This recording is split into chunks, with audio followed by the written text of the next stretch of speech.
right, welcome back to another episode of Rewiring Health. I am so grateful to have Hana and Mäkinen here. Thank you so much for being here, Hana. Thanks for having me. I'm really excited. Yeah, I mean we're friends and we, support each other through our business adventures and I'm just so grateful for you coming on today because we're going to talk about something that has personally impacted us Yep. and has impacted so many people, and it's something that a lot of times we go through it ourselves and not realizing Yeah. how to go through it in a healthy way and to really Yep. heal. And what we're talking about is grief. Yep. And just to share a little bit about ourselves so that we kind of have an idea of, that we have an idea of what grief feels like is that, I've shared through my podcast, lost my brother about a year ago now. And we were very close. And he was just an amazing person. And just, he was my big brother, the person I always looked up to, and was always there, no matter what you need him for, he was there for me. And so I am personally going through a lot of grief with his loss, and there's so many aspects to it, and it's every day is different. And just prior to losing him, we had lost our dog a few weeks prior, so there were so many things that were going on around that time. So there'll probably be parts that come up in this that just can very much relate to grief, but that's what we're going to talk about today. So, and Hannah, I would love for you to share some of your experiences because I know that this has deeply impacted you as well. Oh gosh, it's deeply impacted me. The Mhm. reason I do the work that I do is I have had I was afraid of death. I was afraid of dying. My parents never knew how. I mean, back in the 70s, no one knew how to talk about grief anyway, and we were always told to shuffle it under the rug. And just recently, I just recently I finished a decade of walking, an end of life journey on a daily basis, as well as the end of a decade of both of my parents. My father having Alzheimer's, and my mom having a form of dementia. And it's just over 11 months now since mom died, and I was very present in both of their end of life care and more so with mom. And I was dad's advocate and got him moved across the country and helped him that way. And prior to mom's passing, I had a major life change. And about 10 months after that, my soul dog died. Mhm. And I had less than 24 hours from when he was diagnosed with a 9-inch tumor to the only available time that the vets could have a euthanization for him was within short of 24 hours. And um, that really devastated me. And then about 4 or 5 months after that, well, I guess it was a year after that, then mom really started going downhill. So I moved and packed and changed everywhere where I was living and went and cared for her for 10 months before she passed. And um the triggers, I really say, like, mom gifted me. Each of my parents gifted me, and I know that sounds like the weirdest thing to say. Um it was the messiest time, the hardest time, such a huge growth time for both of us. And Alzheimer's and dementia, it just robs them every day. So I'm losing them daily, but then I still had these total precious moments where I actually learned to decipher in the end, what was their disease talking? When was it actually mom and dad? When was it actually who they were as a woman and as a man and as a person and as an individual? And then sometimes I swear the greater spirit and the soul would speak through them in such a wisdom, for a message that I would need to hear in that moment. And we would just oscillate through all of that. And I learned in that really emotional journey really how to be present with them. And I remember, like, when my dad was dying, it's 7 years now that he passed. I asked a really good friend of mine who'd lost both her parents. I'm like, what do you wish you would have done differently? She goes, she wished she didn't get caught up in the medical bureaucracy and Mhm. that she would have been with them more. And Mhm. I just took that to heart. And whenever I had a moment with them, they taught me, and their disease taught me, like, nothing matters. Mhm. Everything can be forgiven. Mhm. And what's really important, and just how to be with them. And when I wasn't with them, then I was messy. Then I was crying. Then I'd be in my car yelling or screaming that this isn't fair. And, then I would be dealing with medical bureaucracy. But I never let that come into those sacred moments that we Mhm. had, because I didn't know how long they were going to be here mentally, Mhm. because I was losing them that way. And then even in the last 10 months with my mom, like August 9th is 1 year. And Mhm. I call it an angel versary. Mhm. Love that. Yeah. Mhm. Yeah. And your brother's angel versary is coming up in the Yeah. same, I think, a week after my mom too. Yeah. August 16th. Mhm. Yeah. Yeah. Yeah. Like, And these are big years. yeah. And and it's challenging because you go through so many firsts that year. I don't know if you experience that each time, but it's like it hits you. And I can't say how it is year after year because we're still in our first year, but Yep. can you like talk on that? Like, what's the experience of like working through grief in some of those really, really challenging moments that like they were always there for? Oh my gosh. Well, first of all, let's backtrack to the year Yeah. of firsts. Hmm. Yeah. Like, oh, it's like every month is something, Mhm. some holiday or another celebration of another family member.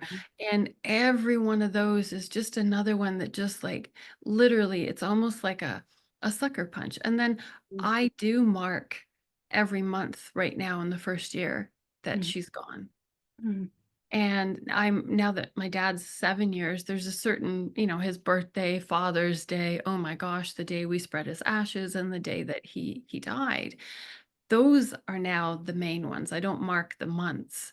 But Mhm. with mom in her first year, I mark all the months. And when we're doing that, sometimes I'm wondering, like, why am I really emotional, or why am I angry, or why am I easily frustrated? And then I actually go look at the calendar and I'm like, Mhm. oh, okay, it's coming up. Mhm. And I think those are the things, like, when that's coming up, like, there are moments we forget because normalcy comes in. Thank God for normalcy, Mhm. because we just go on, and then it's not that we've forgotten, but we're just giving our mind and body a break. Mhm. Yeah. And then when, what I call that grief burst, Mhm. when that comes in, um, I'm now so it sounds so funny to say I'm so well versed in a grief burst now that I don't run away from them or try to stuff them, because I've actually learned that that grief burst is coming up because my body is like, hey, you got some really bad pain that has to come out right now. And I'm sorry, the timing's bad, but it has to come out now. Yeah. And most of it comes out in public, right? I'm sure you experience that as Yeah. well. Like, the For worst, I mean, ever. yeah, for someone who maybe isn't familiar with the term grief burst, can you just Yep, describe it? And then, yeah, I absolutely. definitely wanna get Yeah. into that because it's Absolutely. A, absolutely. a grief burst is literally, you can be doing your normal life, your normal everyday things, and all of a sudden you are absolutely overcome with emotions.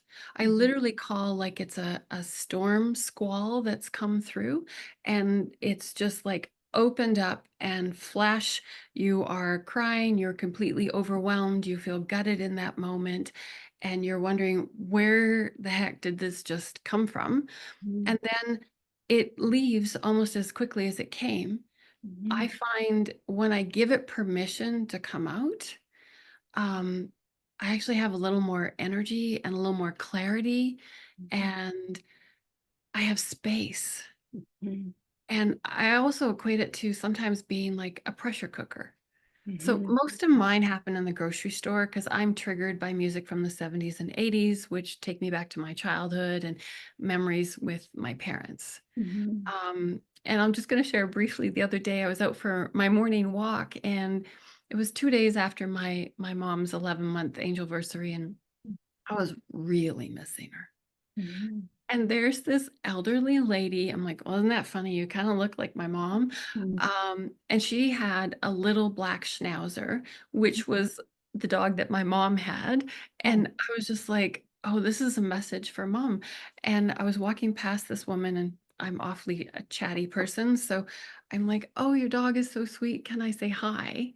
Mhm. And I didn't expect this, but the minute I start petting her dog, I start crying. Oh. And I told the woman, I said, "I'm sorry, I'm crying right now. I'm sorry and not sorry. I'm just really overwhelmed because I'm missing my mom right now, and your dog is reminding me of my mom's dog." And this woman just was so lovely. And it was like spirit moved through her to give her, she goes, "Well, I lost my mom a decade ago, and I know how hard it is." Oh my gosh. And she was right there, and we just had this beautiful moment of just sharing our mutual losses of the loss of our mom. Oh my gosh, that's And beautiful. she said to me, she goes, "It doesn't get easier." And I'm like, "No, I know it doesn't get easier, but the Mhm. space in between gets bigger." Mhm. And the grief bursts, I find they come more like holidays, birthdays, and Mhm. then I've just reached a point where I'm just like, this just going to happen. So it's Mhm. part of the repertoire, but I allow myself to feel them, Mhm. Yeah. and I allow myself to also feel the joy of the moment if it's the celebration, like Mhm. Christmas, or, if it's my birthday, like, it was my first birthday without my mom. Well, I'm still allowed to enjoy my birthday. So I just really learned that when grief burst started, I was so embarrassed. Mhm. Can't count how many grocery carts I actually abandoned in the grocery store, and Mhm. I would, like, run to my car, and I would either leave and try again another day, or I would come back after I cried and then go get another cart and start all over again. Yeah. Now, I just cry in the grocery store and just keep pushing my cart, and I don't care. And it's not Mhm. that I don't care per se, it's like I'm honoring myself. I'm not what I mean when I say I don't care is I'm not worried about what other people are thinking about me anymore. And Mhm. I've actually learned that when I actually walk past people, some people like literally scatter, right? They're like, "Oh my gosh, what's going on?" And then Mhm. there's a few people who just like still do their own thing and don't matter. And some, kind of like lean in a little bit. And I'm like, I'm just having a grief burst. Mhm. I lost my mom, or whether it's over my dog or in the pet store, I'll have them in the pet Mhm. store, right? Mhm. And I'm like, the people who've lost, this is what I have found. They lean in. Mhm. Yeah. And I know before I had such and so many griefs like I've had in the last decade, I thought I knew grief, but I knew grief in my own way, but also I want to equate it to almost like a textbook way or a societal way. And it wasn't until I've actually really been in it and know the depth of the pain that now when someone tells me that they've had a loss, do Mhm. I ever lean in? And I don't even have to say a word. Sometimes I just hold their hand or just look at them in the eye and go, I'm I'm so sorry. You're Mhm. here as well, feeling this pain. Mhm. I'm Yeah. sure you've experienced that as Oh, well. absolutely. I know we talked about this because it's so true. Like I did not understand how deep it went until I went through such a significant loss in my life. And same thing, like, I would offer condolences and support to people who lost, but like I had no idea like what they were going through, like of course I knew they were sad, but I'm like, oh my gosh, your every single day is going to be impacted by this. Like you're going to go through so many stages of it. There's going to be so many things that you wish you had said and wish you had done, and Oh, like, there's just so many levels of that and like the weight of it.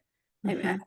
especially early on, like, I had no idea how intense it felt, like, where you just feel like I remember early on, like, I'm like, "This is not reality." Like, I woke up every morning just thinking, like, that was a bad dream, and then when I would realize it was reality, it would just come smacking at me again.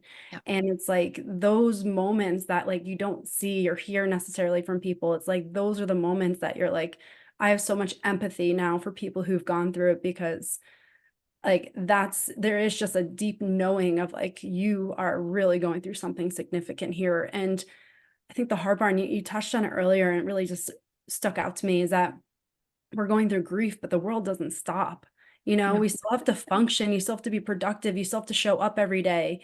I mean, while you're going through such a internal battle of just trying to, like, survive almost through the deep grief, that but yet you have to be present Mm. in life, and it's such a struggle sometimes to show up. And I love how you share how vulnerable you are, in the grocery store, and, like, just sharing that, because I think sometimes we feel like we have to have it all together, we have to keep it all Yes. together, and I think that pressure we have often puts so much on people who are going through things in their life.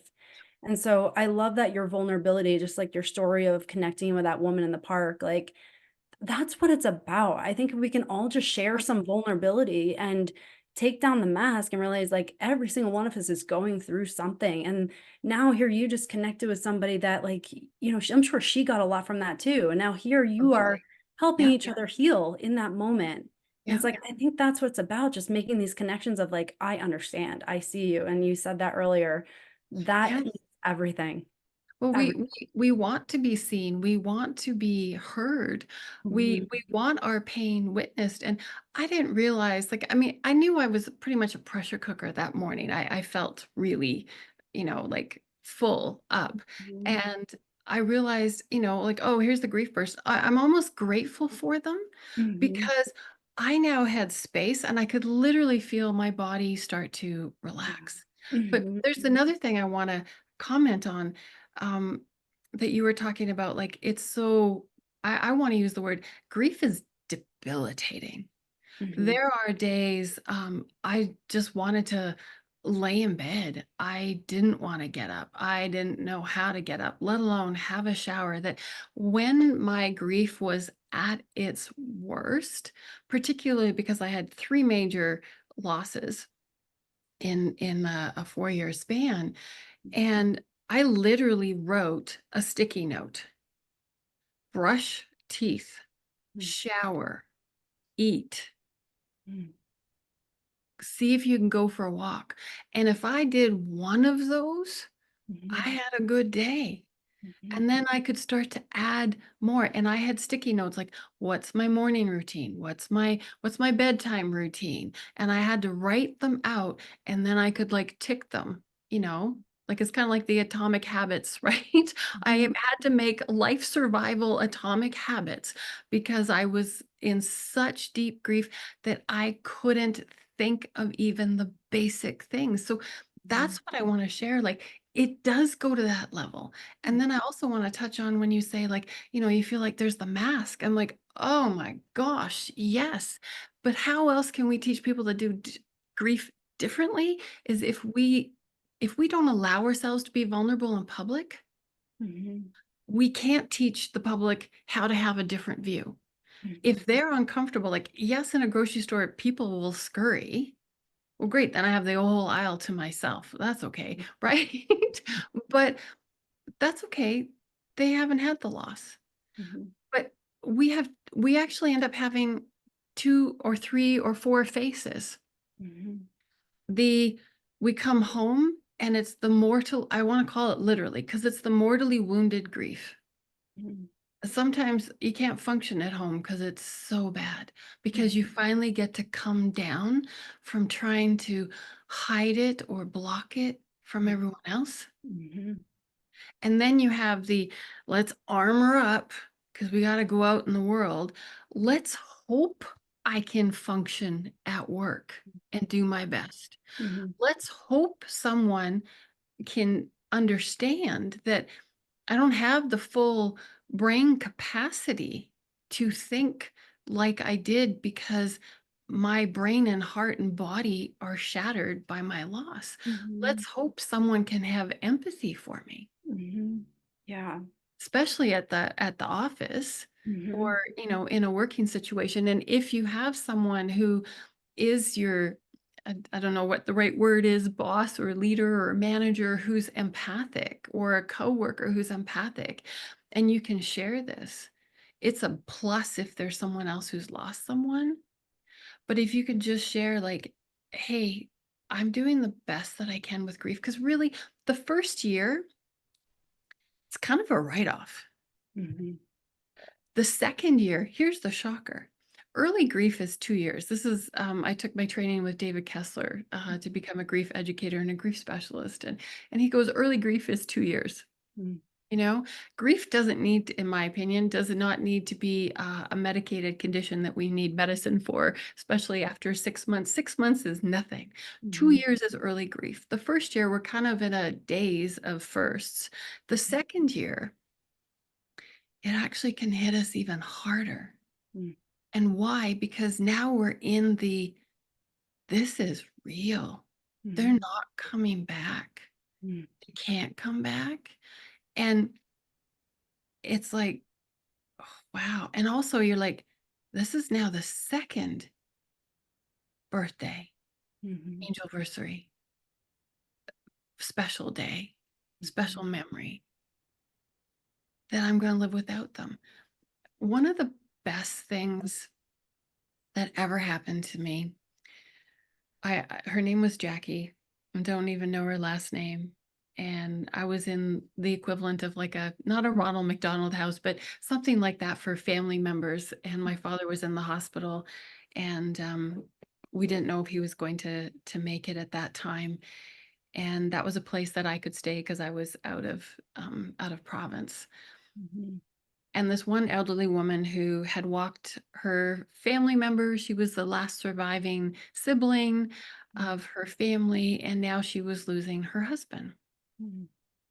And I would just crawl into her arms literally and cry regularly. And she was that mother figure that I needed in that moment. And then she said to me, I want you to know, and this is true, I have seen it. When they're gone, it's going to hurt. You will grieve them for the rest of the life that you are alive, and you will miss them for the rest of the life that you are alive. But she says there is still a gift that they send you from the other side, and you will be gifted throughout the remainder of your life as well.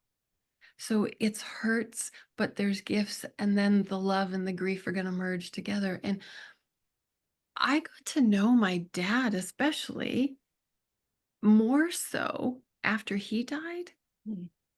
because some random I contacted Finland to let them know of his death, and so they notified classmates somehow, and one classmate from the 1950s was alive, got my email, tracked my aunt down in Finland, got my email, sent me an email, and started telling me stories about my father as a teenager that I never knew. And I'm like, I believe in angels, miracles, source, divine, God.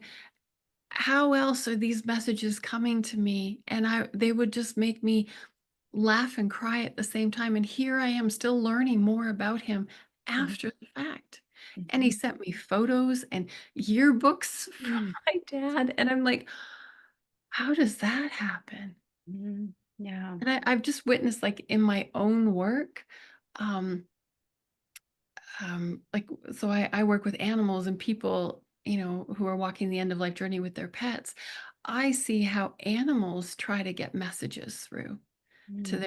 their people. And I'm pretty sure that that day, that woman and that dog was divinely orchestrated by mom. And Mhm. I've had several occasions, like, I literally, there's a cemetery nearby, not that mom's buried there, but I go there because that's where I can cry. Mhm. I actually go to a cemetery and I sit on a park bench because that's where I can cry, because that's where it's expected. Mhm. And I just get to be by myself. And that's where I actually go talk to my mom. Mhm. And I ask for her help. Within 24 hours, I have an answer delivered through another human being Mm. with the words that I just needed to hear. Yeah. And that's what keeps giving me peace, and our spiritual relationship just keeps growing. Yeah. You had experienced messages from your brother? I have. Yeah, I've had quite a few things like just come through and my brother is like he was really into big in computers and like he write software and all kinds of Oh, things and he was always like my go-to person for anything I needed with a computer and like so anytime I'm stuck and I'm just like Sean, can you help me? It's like yes. literally within 5 minutes, I'm like, it's like it just comes to me and I'm like, oh, and it's like it just gets easy. And so I like ask him and it's like I get that. But yeah, I've had like experiences happen and I'm just like, I know that's him, like Yeah. it's I just know like I've had messages like come through. I've had like books like that would be like put in my path Yes. and I'm like that I know that's what I need to read. And it was exactly what I needed to hear in that moment. And it's Mhm. just like, I just know I completely agree. Is like everything is orchestrated. Yeah. And there's so many things that have happened this past year. It's like when I'm hitting that like low spot, it's like there's always something that picks me up in that moment. And I'm just like, thank you. Like that's what I needed. And um, right after he had passed, I was walking and there's this waterfall on our road and there was this red-tailed hawk that was sitting right in the middle of the waterfall. My brother always loved waterfalls and it was just sitting there and I was like, man, I was just taking a walk because I was having a hard time then. I just took a picture of it and there's this like white like rainbow through the whole picture on my phone. And I'm Oh. just like, I just like you just had Mhm. that film, like I know that's him. And now like I Mhm. keep seeing red-tailed hawks like showing up everywhere. It's like I just know. And so like, yeah, it's like those messages of like, I know he's here with me. Like I can feel it. Like, I'll have something just pop in my head and it's like memories are coming back that I haven't thought about in a long time. And it's just like those Yeah. things. It's like yeah, there's just like a knowing. It's hard to even explain, but Yes. it's like a knowing that they're Yeah. there with you. Yeah. Yeah. It's an absolute knowing. And I just want to ask you, when you get those memories that you haven't thought of for a while, because they're Mhm. being, planted for you Mhm. to be reminded of, Yeah. how is your heart in that moment? It just makes me feel like, like I said, I always looked up to him and it's just like those little moments that I'm like, just like simple little moments of like growing up and stuff like that. And I'm Yeah. like, oh, that was nice, like it's just, yeah, because it's like when you become adults, you're always so busy and we were always like, doing our thing. Then it's like brought me back to those like maybe slower times where you're like, could really just be with each other. And it's like, yeah, it's really, really nice. Yeah. Yeah. It just you sharing that just reminds me of the other day. I was working with a family, and they had lost their dog, Mhm. and they were wondering how to explain this to their child. And I basically ended up explaining to them, and I think this really goes for all children, who've lost their parents, particularly the younger ones. Mhm. Um, I said to ask them, "What's your favorite memory?" And ask for the favorite memory. Mhm. And kids are so great because they're so honest and so connected still that they can actually feel them. So when your kids are actually saying like, "Oh, hey, grandma says this," or dad said this, or, "Oh, I think I see dad," like, in my opinion, they're that connected. Mhm.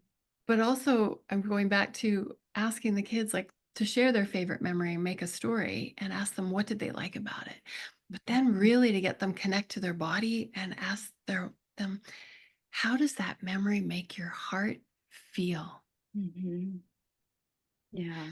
And when you watch a child start to explain the love and the memory and the feeling of their heart, then that's when you say, and now you've connected to, you know, the dog, or to your dad, or to your mom. And this is how you still get to connect and be with them. Mhm. It's when your heart swells up in love. That's when they're sending you the love. I love that. I love that. That's such a beautiful practice for so many people going through that. Yeah. Yeah. Yeah. And something I'll take with me just to remind yourself of like there are still things you can do to actively connect with them. Yeah. And And yeah. really, they should still be actively a part Hmm. of our life. And because how else will you teach your children about your brother other than to continue those stories alive and continue to have them there? Like I lived in Japan, and I've traveled through Thailand and the Philippines, and I'm originally from Finland. And I've just noticed that so many different cultures have different ways of how we want to honor our ancestors. Like look Hmm. at Mexico and the Day of the Dead, right? Um, in I can't remember what it was called in Japan, but it's in August where they have an honoring of the relatives. And in Finland, like at Christmas time, we go and we light candles on the tombstones in the cemetery. So the cemetery is all candle lit. It's so Wow. beautiful at night because it's so dark. Hmm. Um, but we include them. Hmm. So they're never not with us as we move forward. And I have found, being raised in Canada and, a lot of my friends in the States, Hmm. we it's almost like we have to forget them or not talk about them. And I'm like, no, we actually need to include them. Hmm. This is how we keep their stories alive. And some people still set plates for them or have certain altars or shrines set up for them, because I think it's important that we remember them, because they, like in regards to being my parents, well, they brought me here. I wouldn't be here without them. So why not thank them? And I've seen people like at weddings, they have special chairs with the portrait, of family members who aren't with them anymore because they're there, or they're holding the portrait, or they're holding the ashes or the urn in the wedding photos. Like, hey, this is mom or dad, or my brother or sister. Um, but we're still keeping them apart. And I think when we can still keep them a part of our present day and our family, um, I think we all keep growing. And we actually help our kids know that death isn't something to actually be afraid of. Like I grew up being extremely afraid. Yeah. Hmm. And when my grandmother was dying, it was actually my aunt Hmm. who showed me, oh, we can actually do the end of life differently. And I was there every day for the last 4 weeks of my grandmother's life, helping to care for her while she was in hospice. And my aunt was the one who took me to the funeral home. Like we did everything. And my aunt's like, someone, she said, has to prepare you for when the time is that it's either me or your mother. Hmm. I'm so grateful. As hard as that was, I'm so grateful that she lovingly led me through all the steps that I then knew what to do when it was my dad. And Hmm. then I also knew what kind of questions to ask. And Hmm. then I got to walk with my stepdad, my journey with my mom. And we got to discuss and have the difficult conversations. And I think I don't know how we lose the fear about it, but I Hmm. think the more of us who have lost, are in grief, will live with our grief. Like we get through it, but you never get over it. You get through it to learn to walk with it. And it joins, I always say, grief now joins your emotional repertoire. Hmm. Yeah. And it's a complicated, like I say, it's a complicated bouquet, you Mhm. know? Like it's like a It, wine. Like it really is. It's so mhm. complex. It is. And we're always discovering it. And every loss that we ever have before or after, Mhm. it's still going to open up doors to be different again, Mhm. because every relationship is different and we're going to feel every Mhm. grief Yeah. differently. Mhm. Yeah. I love how you just said it joins the repertoire because that's so true. Like I've had that Mhm. experience and just you talking about like sharing it, like I have a 5-year-old son and that was a really hard thing to explain to him because him and his uncle were very, my brother and him were very close. And so like we have, just like you were saying, we've kept him in the conversation. Like, we talk about like, he has a ball pit that my brother got him. And he's like, I'm like, we'll always say like, oh, that's Uncle Sean's, he got you that. And he's like, I know. And his birthstone was amethyst. So every time he sees an amethyst, he's like, oh, it's Uncle Sean. So like, he's just, Lovely. yeah. So he keeps like, and he'll draw pictures and he'd be like, oh, I drew this for Uncle Sean. And so he's actively keeping him in his memory. And like, I love that because I never want him to forget. I want Yeah. him to know who he was. And as he grows, I can tell him more stories of who he was. And so it's been healing for me because as you were saying, like grief is that added emotion. I was struggling with how do I show up and be present and joyful with my kids that are, 5 and 2 almost. And yet also reality is I'm in a really hard emotional place right now of dealing with grief. It becomes this like paradox, a paradigm of like, how do Yeah. we navigate all this? And yeah, and like when you talk about it's like that complicated bouquet, that's exactly what it is. Like you're experiencing all those other like higher emotions, but the grief is always part of it. Yeah. And so that's been a big learning curve for me to be like, oh, it's just always there, and yeah, I think And it's how does it settle in us? yeah. And here's the thing, like this is like this has been so poignant after mom's death for me is wow, we carry grief and every other emotion. Mhm. Whichever prime one is like, are we super happy? Are we angry? Are we sad? Are we being mindful? Like whatever it is. And then I'm like, are we in love? Are we, just feel so much love in that moment? But the grief is right there beside it. And I'm like, oh, yeah. So those of us who've now lost, our heart, I always feel is like shutter doors and just got ripped open and Mhm. it's been mending. But and the scar is there. And the scars will always be there. Mhm. But our heart is, I'm learning, is big enough to hold all the emotions. Mhm. And with grief, we just get to be with it and we can hold love at the same time Mhm. and we can be happy at the same time. Mhm.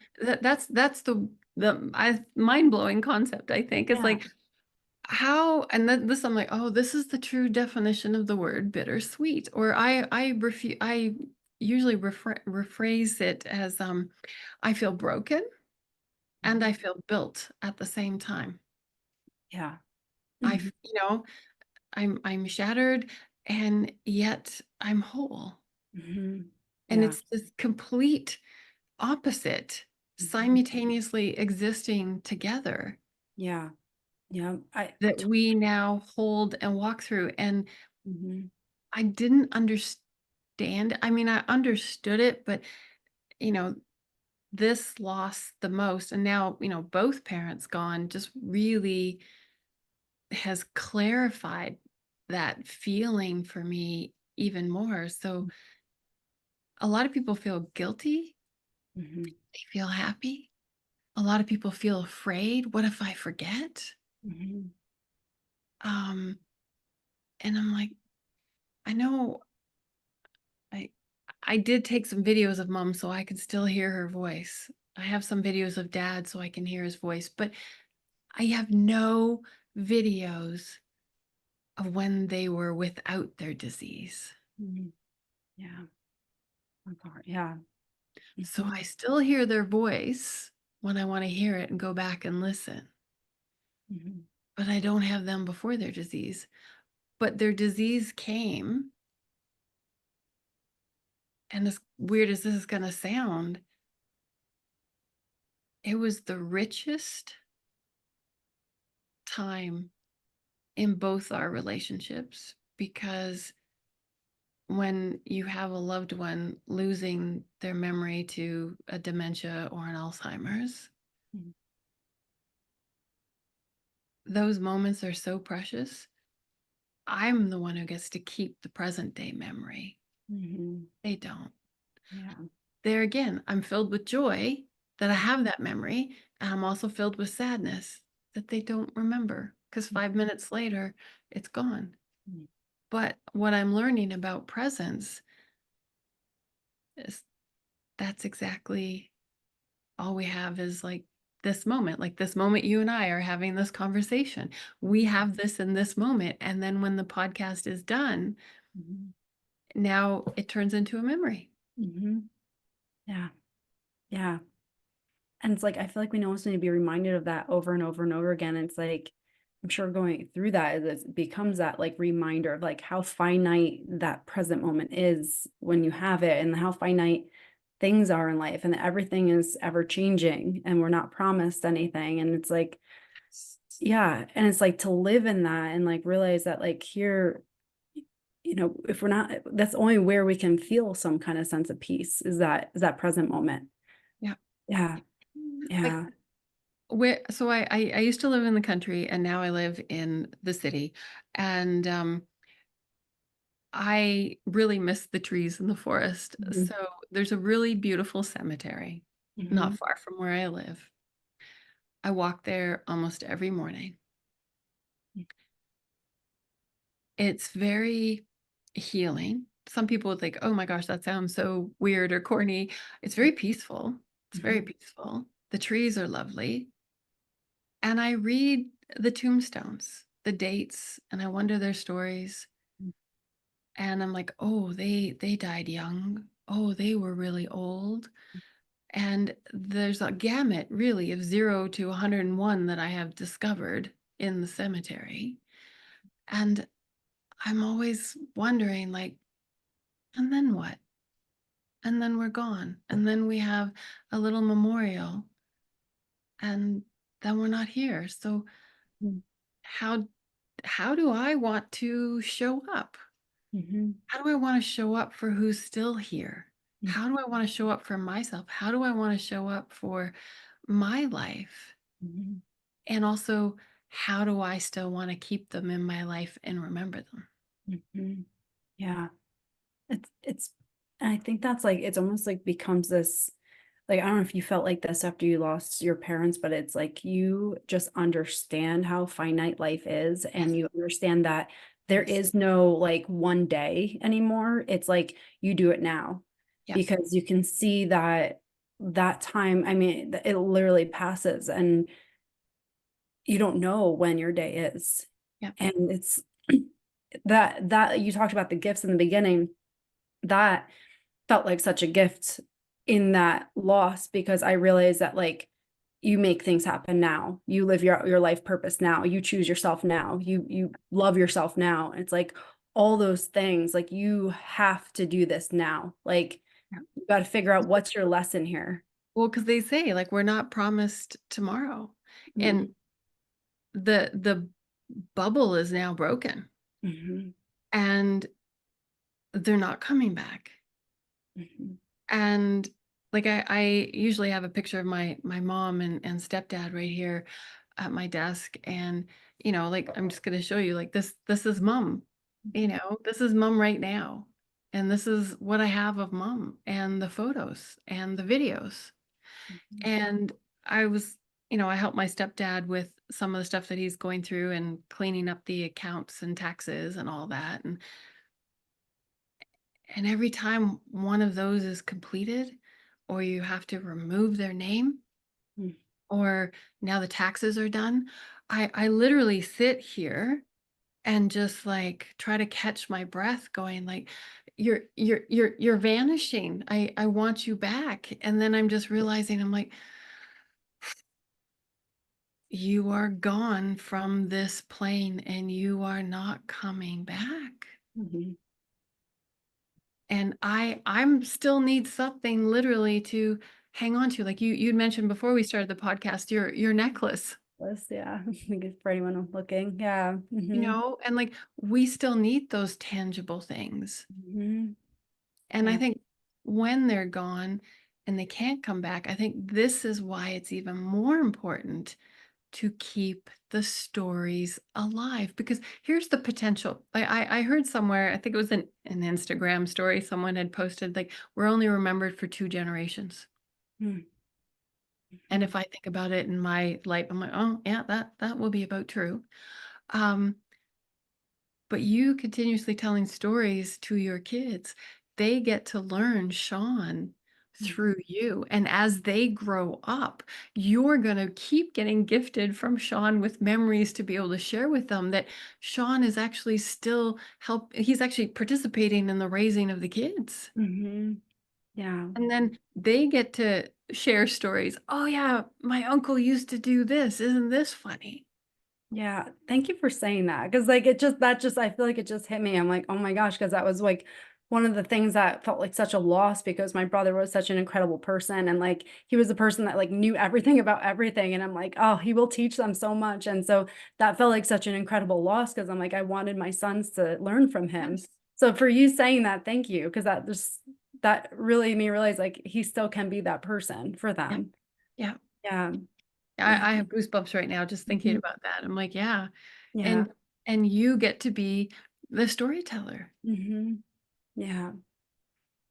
It's it's it's so impactful to really like that's that energy, because we're all energy and it's like, as you're saying that, it's like when we share their story, their life, like it's their energy is still here and it's I always tell my son because he asks a lot of questions like, why does Sean have to go to heaven? And so that's Yeah. really challenging. And like, is he coming back? And like, all these questions I have to answer. And it's like, we always tell him, it's like, he's still here with you.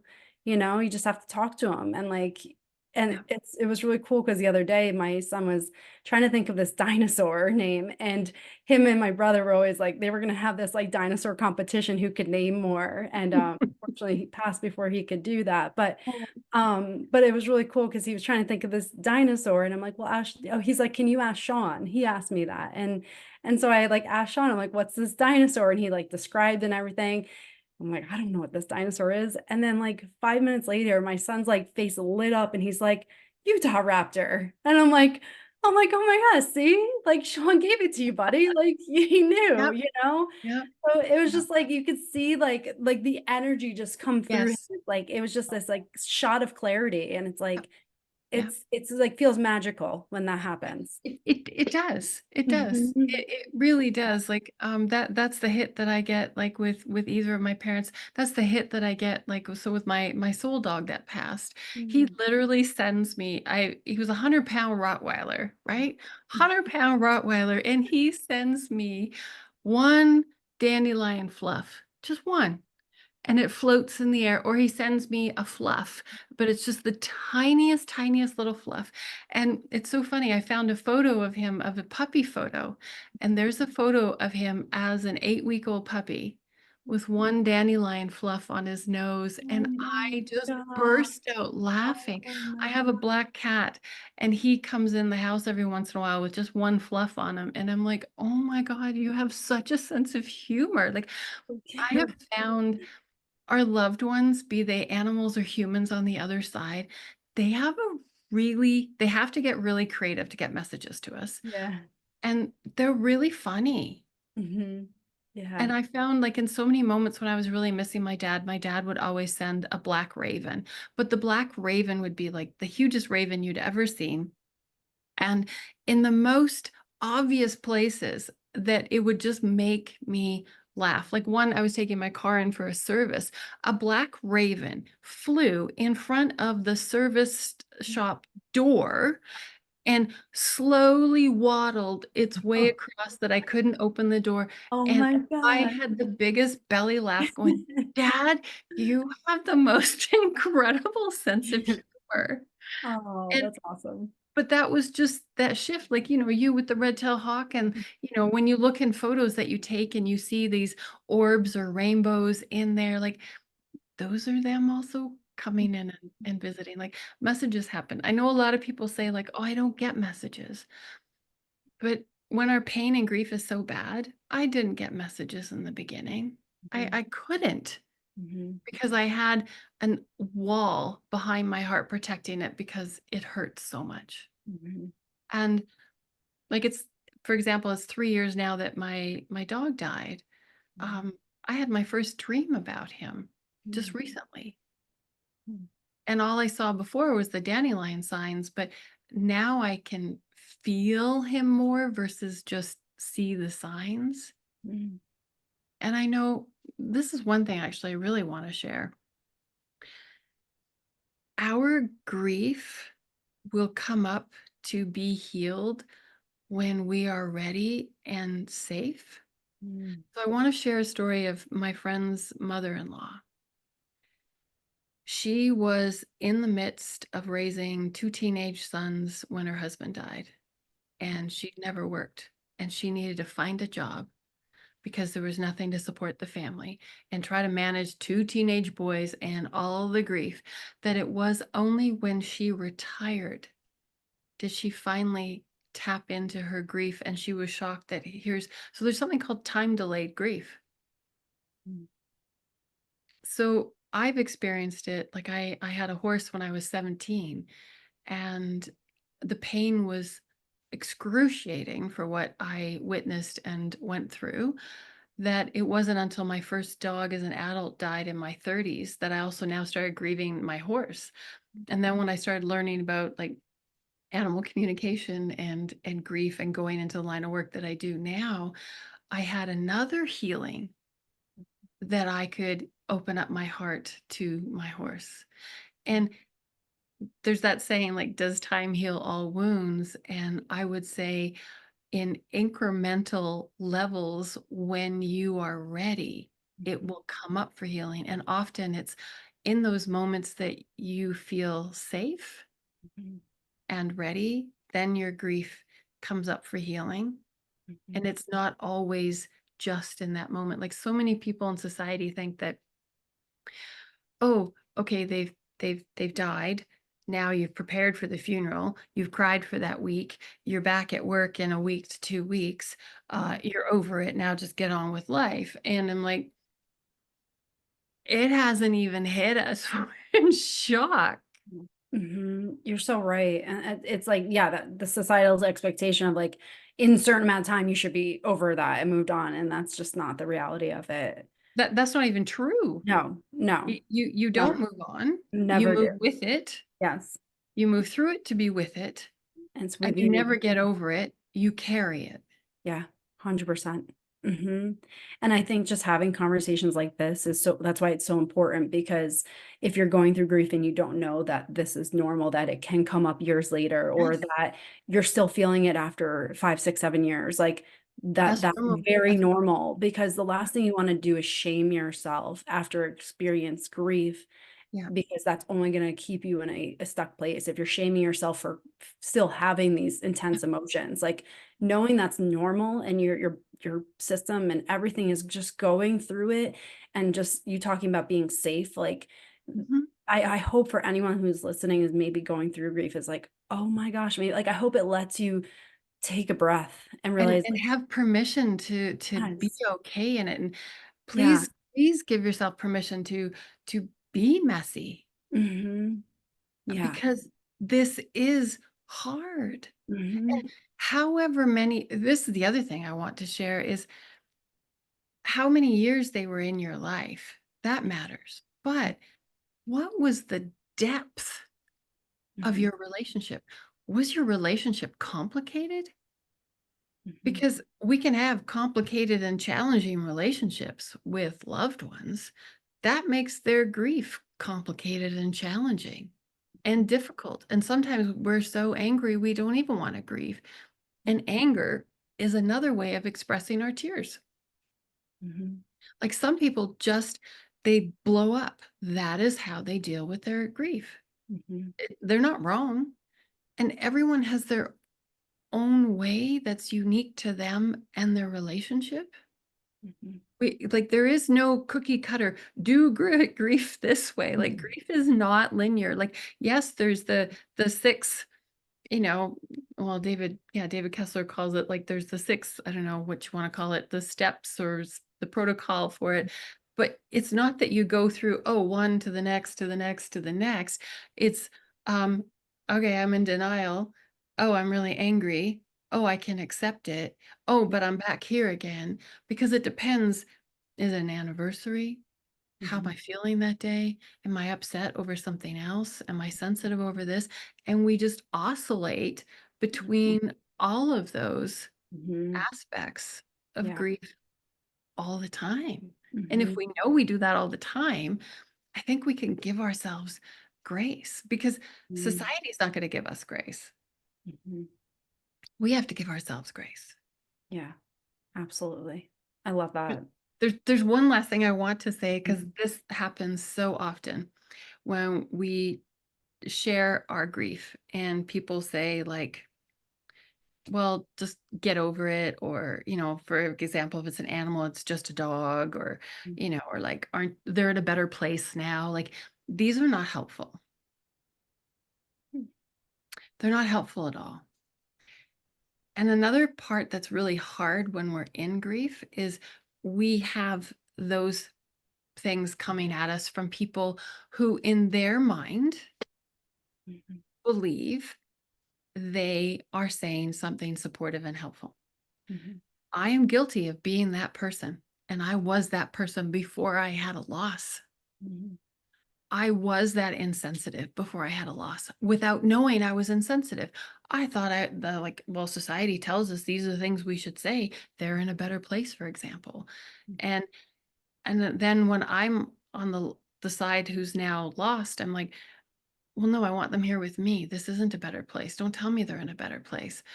I couldn't understand how wrong that statement was when I said it before loss.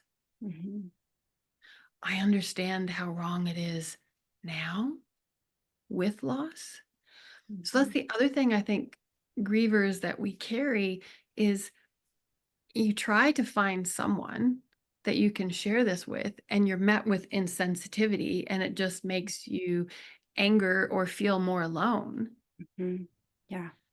That we almost have to like dig even deeper in ourselves and in our pain and go, wow. For me, I would say in my head, I'm really jealous that you haven't lost anyone yet. Mhm. I wish I was still in your shoes. Mhm. I wish I could still be on that side where I hadn't lost yet. Mhm. Yeah. To know that. And I'm Yeah. grateful that you still have that innocence that I don't have anymore. And I want it, but I can't. Mhm. Yeah. And they Yeah. purposely don't mean to hurt us. Mhm. They just haven't experienced it yet. Yep. So Mhm. then if we can see it that way, we don't take it as Mhm. personally, Yeah. but also we're being asked more of Mhm. ourselves when we're in that grief. And that's the frustrating part. Yeah. 100%. You're so right. And it's like so relatable because like for so long, I mean, even now, it's like to go into a social atmosphere is really challenging. And like I feel very challenged by that Yep. because I think the hardest question I can be asked is how are you? Mhm. Because Oh, there's two answers. Like you mhm, want to say, oh, I'm fine, but like the reality of it is like I'm not fine. I'm going through this, this, and this, and this. So mhm, like for me, I don't know if you've experienced this, it's like that it feels like very inauthentic, like in on one side you feel like you should just say fine because you're not trying to pull the mood down, you just want to like let's just have a nice conversation, but in reality if you're being true you are feeling a mhm. lot and you're experiencing grief and it's been a challenging time and you want to like say that to be authentic. Like how have you navigated that? Because I find that so challenging to like keep the vibe in the place and not pull someone into your grief but also be authentic with yourself. Yes. I've handled it both ways Hmm. because in those moments, I often carry a hand on my heart. Hmm. I often carry a hand on my heart. Hmm. So in some of those moments, I'm like, oh, okay. Is this a moment? And is this a person Hmm. that I can actually share this with? Hmm. Is this person going to be able to hold space, lean in, acknowledge, see me? We don't need to go into a huge conversation. It's just like I'm having a grief day. I say these things. I'm having a grief burst. I'm having a grief moment. I'm having a sad moment. I'm really struggling right now, but I'm doing my best to be here. So those are some of the answers. Mhm. And then other times I'm like, hmm, no, that's just going to open up a can of worms, literally. And do I have the wherewithal Mhm. to be in it? And sometimes that's just like, okay, pull out the mask and go, yep, I'm fine. Or then I'll try to deflect or, depending what it is, leave the conversation. But here's the thing, we don't pull someone into our grief. Mhm. And maybe sometimes if we did authentically share, people could just simply go, wow, I'm sorry you're having a hard time today. Like Mhm. some of those questions that we actually need is rephrasing. It's like, how are you doing today? I love How that. are you doing in this moment? Oh my Mhm. gosh, right now, Mhm. this is a great moment. Or this is a really hard moment. Or I can't even answer that question because I'm going to be a puddle. Yeah. Can you tell? And I've actually said, can you tell me a joke right now? Mhm. And literally, I've had someone just tenderly ask me, how are you? Mhm. And Yeah. I'm a bucket. Yeah. Absolute. There's a grief burst right there because Yeah. someone at that moment. And sometimes I can welcome a hug. And Mhm. other times I'm like, can we just have Mhm. space? Because if you touch me right now, I am not in a Mhm. place that I want to be this emotional right now. Yeah. And Mhm. I'm really finding who my friends are. Mhm. Yeah. I'm discovering new friends. Mhm. And I'm discovering like when we can have a grief community or find others who've had loss Mhm. and they ask us about the people we've lost to Mhm. tell us stories about them, like we Mhm. get to learn about them, Mhm. but they also want to share things. Mhm. Yeah. Mhm. I love that. Like, thank you for sharing that because it's like, I think these are some things like, before I experienced such deep grief, like I wouldn't know how to approach that. And I think if someone's listening and like maybe you haven't experienced that deep grief, like this is just another way you can approach someone if they are sharing that and they are being vulnerable. So it just gives us these like tools to like honor people where they're at. Yeah. And I love that because again, in that moment when you shared that in this moment, it feels just so much more like receptive versus like Yeah. how are you blanket statement, which is like feels like the biggest loaded Yes. question you could Yes. ever ask somebody when you're experiencing grief. How am I? Well, I could give you seven different versions of that, Yeah. Yeah. so And I love then as that. a griever, you're like, where do I actually start? Yeah. Right? But if it's like, how are you in this moment? Yeah. How are you right now? Yeah. That actually helps the griever pinpoint to Yeah. become in touch with like, how am I right Yeah. now? Yes, I love that. Just And three and simple that words onto it. right, Yeah. exactly. And that makes all the difference. And then here's the thing, we don't always have to have words. We can Hmm. just have that compassionate look and just go, I see you. Yeah. Mm. Or we can do a touch on an arm or a shoulder or ask, would this be the right time to give you a hug? Mhm. So it's don't go in for a hug. It's actually ask them, are you okay? Like, may I hold your hand for a moment? Like, can I touch your shoulder? Mhm. Are you open to a hug? Because there's days I'm very receptive to a hug, and other days I'm like, nope, Mhm. Yeah. because in that moment, I don't want to make time, or it's not the appropriate time for Mhm. me to fall apart. Mhm. And Yeah. I personally, do a lot of falling apart by myself or in my walks, my morning walks. Mhm. Those are kind of my time. My car, hmm, Yeah. my Mhm. car is my everything. Mhm. I did love living in the country more because I Mhm. didn't feel as stared at in the city when I'm crying Mhm. and driving. But then I'm like, no Mhm. one knows me. It doesn't matter. Mhm. And in the end, it doesn't matter. Mhm. The, when we're vulnerable, this is how as hard as it is, we become the changers in the world of changing how society views grief if Mhm, we allow ourselves to have the mess show up. Because when we give the mess the opportunity to show up, mhm. we don't carry the pain. It's not stuffed. Yeah. This is what I teach like my clients all the time is the more you can let out in little incremental layers, Mhm. you're relieving and releasing the pain so Mhm. it doesn't stay in there. And Exactly. Mhm. you then allow little incremental layers of space Mhm. or love to come in because I know when grief first happens, there's no freaking way you're going to believe that joy can ever come back. Mhm. Yeah. It was 2 years less a day when I had a sensation of joy for my father's angelversary. And I'm like, oh my gosh, I never thought I'd feel that again. Yeah.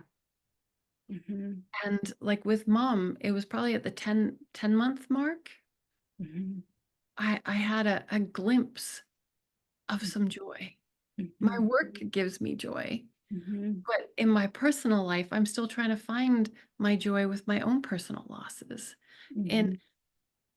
just to have those little glimmers, it feels like it's lost. It feels like it will never come back. Mhm.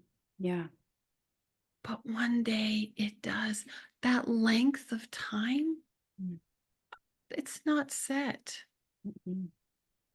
but it comes in and it just like when you find yourself laughing, it catches you by surprise. You're like, "Oh my gosh," you hear yourself laughing again because you think when it happens, you're never gonna have joy or laugh again or be Mhm. happy. Yeah. And it feels like that for a long time. Mhm. Yeah. And then you feel guilty if you do, Mhm. but you can still feel joy and happiness in the moments for the life that you're living in the present moment with your family. You're Mhm. allowed to. Mhm. And you're still allowed to hold grief. Yeah. I love that. And as you were speaking, it just reminded me, I had a psychic medium on a few episodes ago, and I asked him this Right. question. It was Chris Lippincott, and I asked him this question. I was like, "What is the biggest regret you hear from the other side about their life here?" And he said the biggest regret he hears from people who've passed on is that they wish they enjoyed life more. Yes. And so that to me is like the biggest permission slip to experience joy because you're literally getting it from people who've passed on. They want you to Yes. live your life. They want you to Yes. experience joy again. So it's like they don't want you to live out of guilt because you're experiencing joy. They want you to full out feel it. And like for me, when I heard that message, I was like, it's okay. It's okay to like let your guard down Yes. and feel it.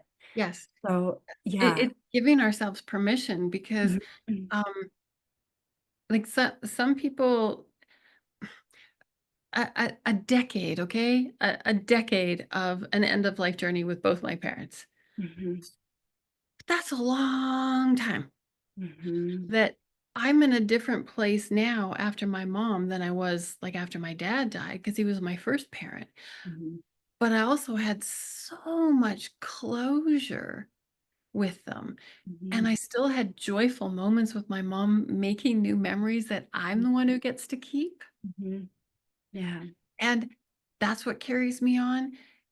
And I also know both my parents, no matter what, would love nothing more Mhm. than for me to be happy. I have to work through my stuff to get there. Mhm. Here's the other thing that I've learned like in my work with animals and occasionally deceased family members come through in some of my sessions to share messages with people too, not always, but once in Mhm. a while. Um, you turn into love. Mhm. There's no anger, there's no remorse, there's no sadness. They literally turn into a feeling of pure love. And when I talk to dogs and cats and other animals who've passed, they don't understand guilt. It's a man-made emotion Mhm. that we've made. Mhm.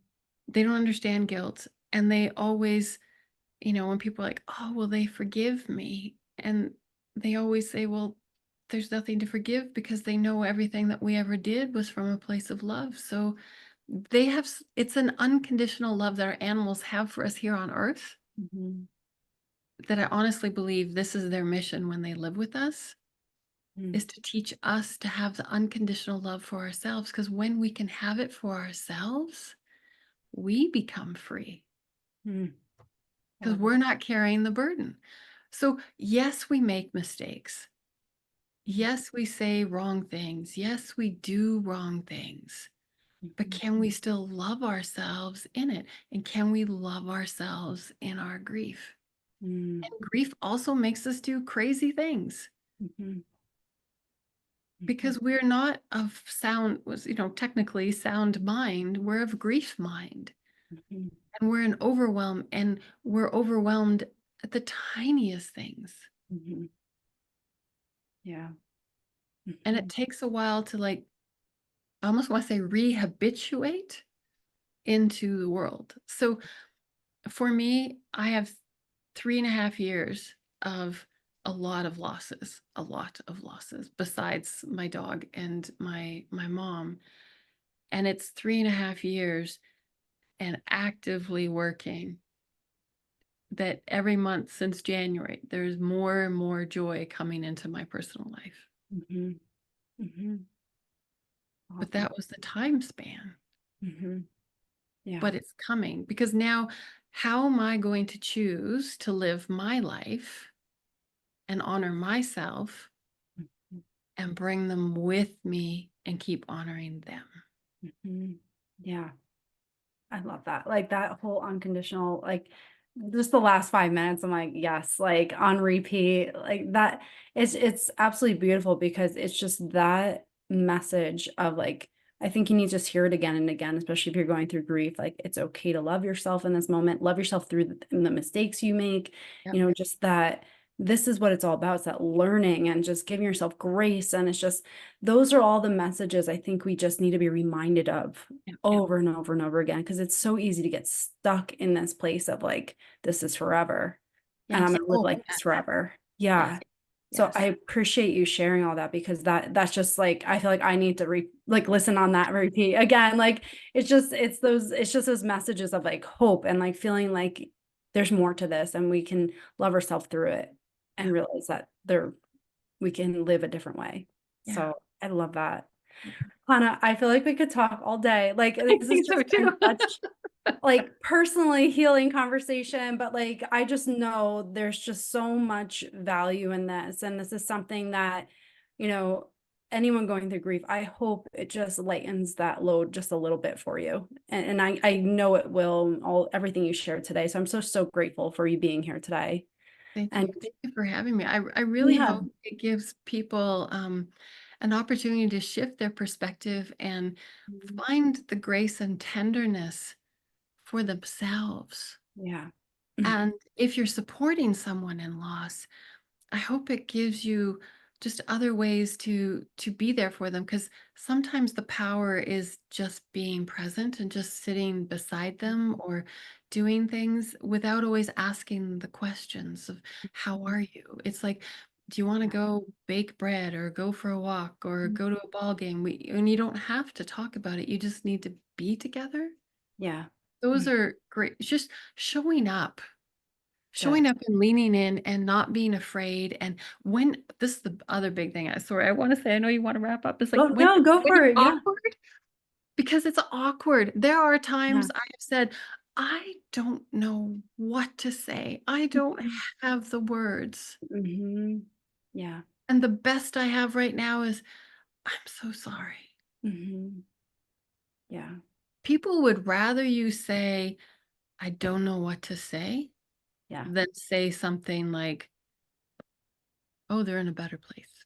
They'd rather go Mhm. they we would all rather hear, "I'm sorry, I'm awkward, I don't know what to say, but I wanna be here for you." Mhm.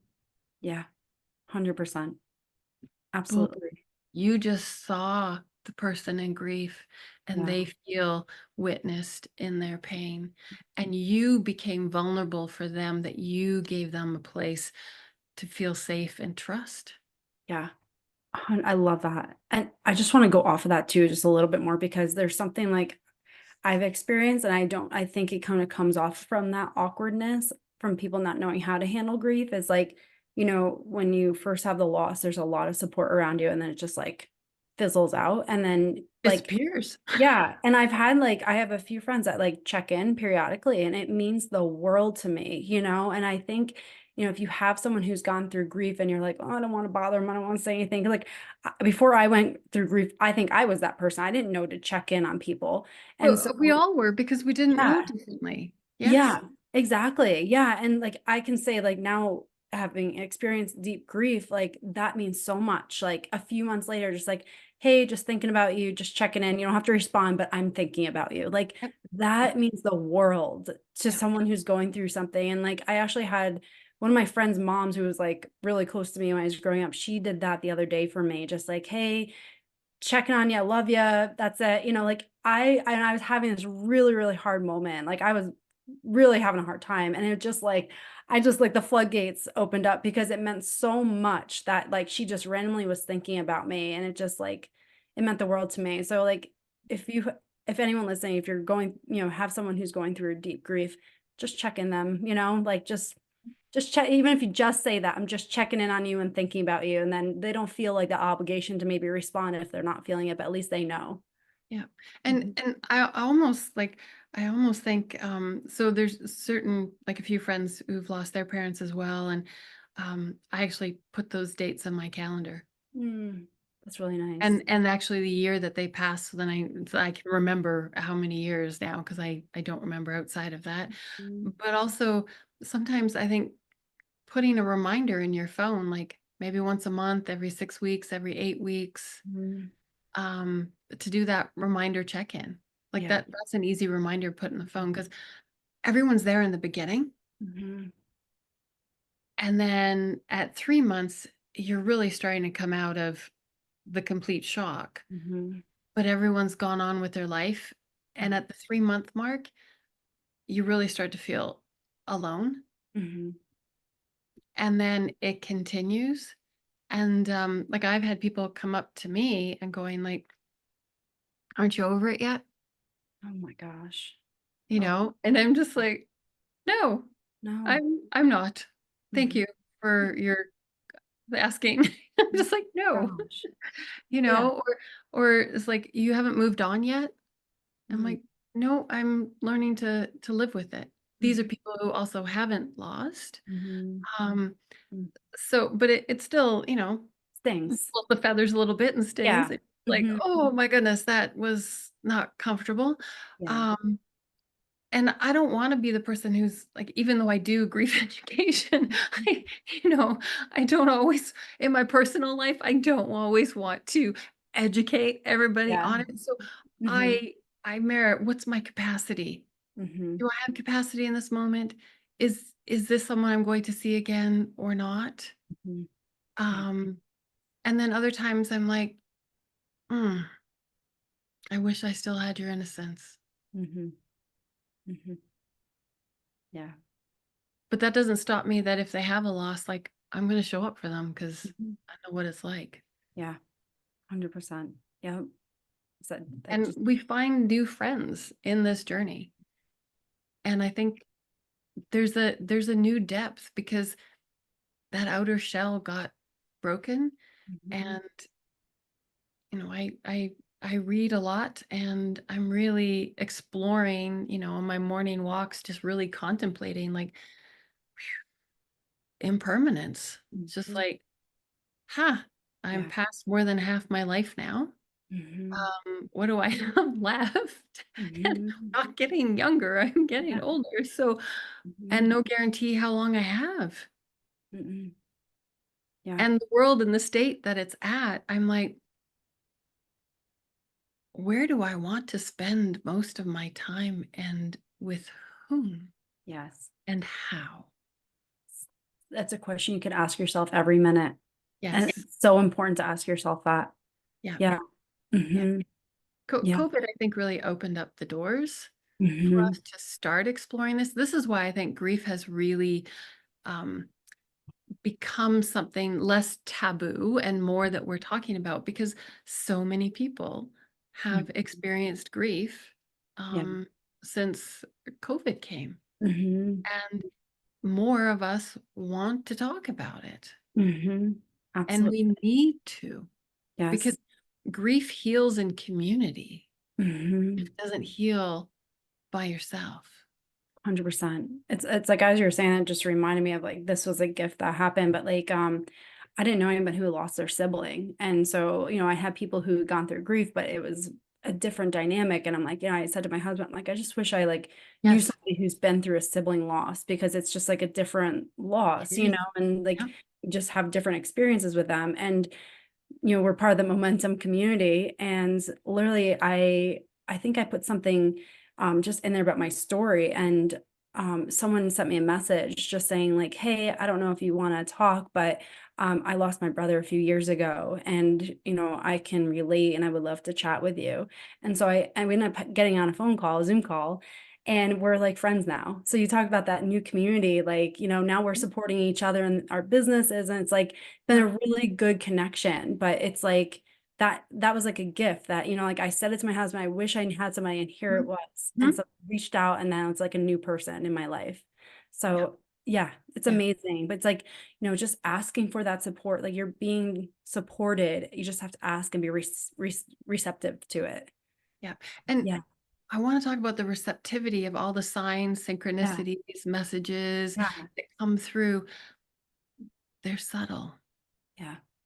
We as humans expect them to be like fireworks or something really big, or like it's a Yeah. big neon sign. And Yeah. no, it's a butterfly. Mhm. It's a song that comes on the radio just at the right time where you hear the words you just needed to hear. It's that Mhm. random book you open up in the bookstore and you read a passage and you're like, "Whoa, how did you know I needed that?" It's Yeah. that oracle or tarot card you pick and you're like, "Whoa, I really needed that." Or it's that Mhm. phone call. It's someone checking in on you. Mhm. It's Yeah. all of these. Mhm. These are the signs from our loved ones kind of guiding and directing to go like, hey, send them a message because I can see they're hurting. Yeah. Yeah. This is what we can open to. Like, we miss them when we're in the pain. But if we know that they're that small, like a card in the mail, or Mhm. someone sent me, they didn't know this, they sent a dandelion card with just one seed popping off. And I'm like, oh, Oh how hilarious my is that? Or you're gosh. in a store and you see, your loved one's name, Mhm. right? Yeah. That's them just going like, hey, I've Yep. got you to think about me because I'm Yeah. thinking about you. Yeah. Yeah. And then you feel not so alone in it when that Yes, happens. yes. Yeah. Yeah. Thank you for sharing that, because that has been my experience too. And I think it's like if you're not receptive, if you just start opening yourself up to it, you start to see more of that in your life. And Yeah. and if you just know that they're small, Mhm. Yep. they're not, you know, lights on Broadway kind of thing. They're Yeah. really small. Like it was that woman who had the dog that looked like my mom. And then for her to say, yeah, I lost my mom too. And I know this is hard. And an absolute angel. And I've noticed that when I share in public places when I am having a grief burst, I'm just like, oh, it's a grief burst. People Mhm. often go like, I'm sorry. Or Mhm. they just walk away. But it's amazing that when you actually just say, go up to the till and you're just crying, and some people are like, what? And I'm like, I'm just having a grief moment. The energy of people who are just like, oh my gosh, I'm really uncomfortable because someone's crying, literally goes to, sorry. And Mhm. doesn't mean they change anything. I don't need anything from them, Yeah. but you Mhm. just feel their energy shift and just like hold space a little bit. Everyone just kind of softens in it, and they're just like, oh, or hey, I hope you have a better moment and a better day. Mhm. Yeah. If we allow ourselves to be vulnerable, we can open up to more kindness in this world. Absolutely. And it just makes you realize, like, even just being in the grocery store, you have no idea what someone's going through, at Correct. that moment around you. And if, Yes. just like you said, if you can show a little bit more kindness, you have no idea how far that will go for that person. Yeah. And it makes such a world of a difference, especially if you're going through something really challenging. Yeah. So it's just like, and then, also too, it's very healing when you take yourself out of what you're experiencing and you can see that there's other people experiencing other things. Like you can get stuck in your own little world, but you realize like, oh, we're all going through challenges in our Yep. own way. Yep. And we're all in this, we all share the same commonality. We're not so separate like we may think we are. Well, Mhm. we all share grief. We will Mm. all experience grief on some level or the other, unless we go first. Yeah. And Hmm. I remember this one woman, I used to work in a bank about 15 years ago, and she was the crankiest woman. Hmm. And my branch manager at the time was like, oh, good luck with her. And I'm like, but my whole premise has always been like, everyone has a story. There's a reason. Yeah. And when I found out the reason, she'd lost her daughter, and her granddaughter was now going through cancer treatments and not expected to live. And she was her primary caregiver for her granddaughter. And her daughter was now living in a care home facility because after an accident, she couldn't be cared for at home and was suffering with major brain injury. And we just had the most wonderful connection. Hmm. And when she left, my branch manager was like, "What did you do?" Hmm. And I'm like, "I just got to know her for a person." Hmm. Yeah. And so when people are angry, that's another way, like I said earlier, of expressing grief. Like Hmm. there's hurt Hmm. in there. Hmm. Yep. And if we would just stop taking everything personally Hmm.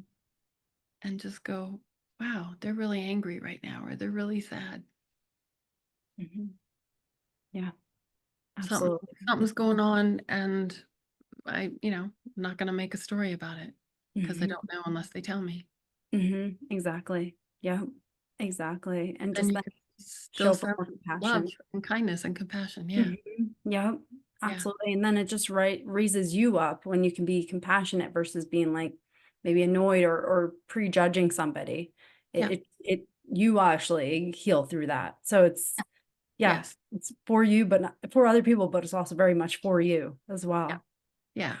Well, Yeah. Hannah, I love this conversation. Like, this has just been, like I said, this has been amazing to talk about. And But I just thank know it's you. going to help so many people. And I want people to be able to connect with you, get any resources you have. So where can they find you?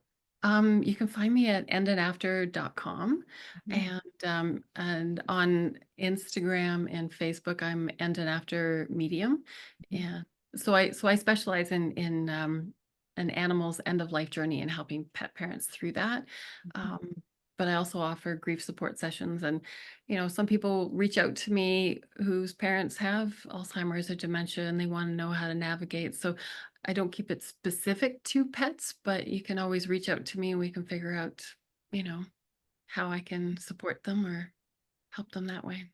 I Yeah. love that. And I'll put everything in the show notes. So for anyone listening, definitely connect with Hannah. And again, thank you so much for everything you shared today. I truly enjoyed this. It's been absolutely lovely. Yeah, Yes. Thank yeah, you. amazing. And again, thank you for everyone who spent your precious time with us. Like, Yes. just grateful. And I hope that you can just take something through from this and just really change the dynamic of how we experience grief in the world. So Yeah. thank you so much again.